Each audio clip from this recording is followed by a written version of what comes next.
7 new lawsuits have been filed against the tech giant OpenAI, claiming their clients have been driven into delusional states, at times resulting in suicide after engaging with ChatGPT. We sit down with one man represented in the lawsuit who says he is one of the lucky ones who's still alive today. Our Elizabeth Schulze has the full report.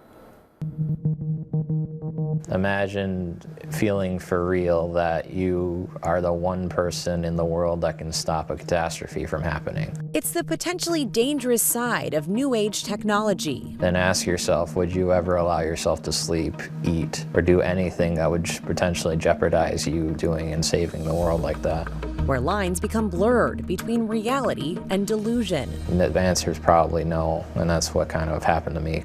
30-year-old Jacob Irwin, now speaking out on camera for the first time to ABC News, says ChatGPT caused him to lose grip on reality, sending him spiraling into delusions.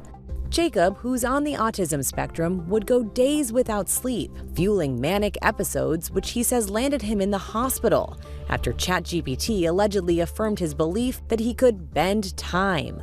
It made me think I was gonna die on my birthday with the paper, and that's why I was very ecstatic. Basically, when it was April, it turned into flattery, then it turned into grandiose thinking of my ideas.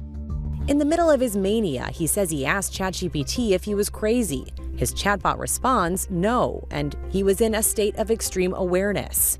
Jacob tells us he would spend over 60 days in and out of a psychiatric facility.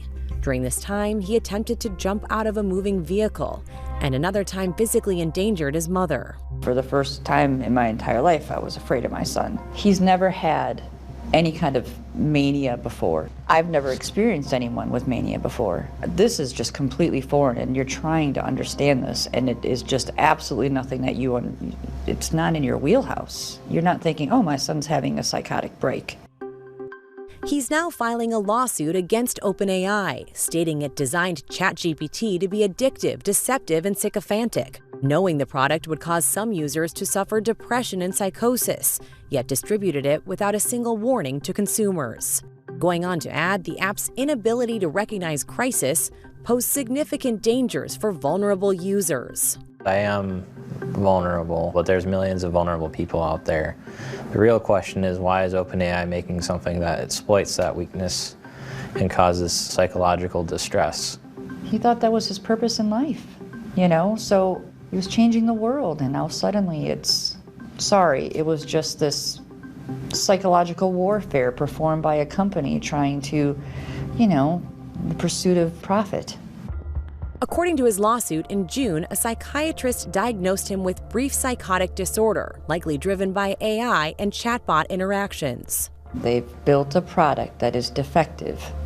They knew it was defective, and they deployed it anyway in the pursuit of profit. Sam Altman openly admitted that this was one of his greatest safety failings, and still deployed this defective product.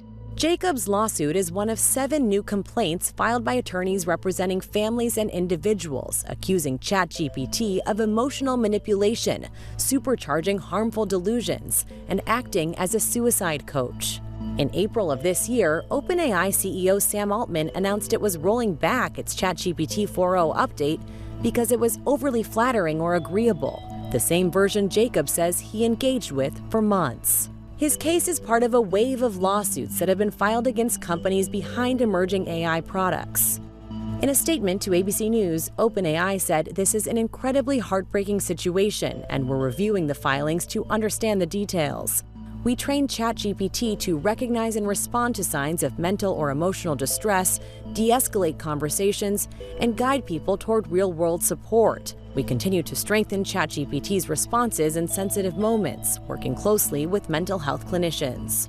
Jacob considers himself one of the lucky ones to still be here today. I'm happy to be alive, and that's not a given. I am grateful. Elizabeth Schulze, thank you for that eye-opening report.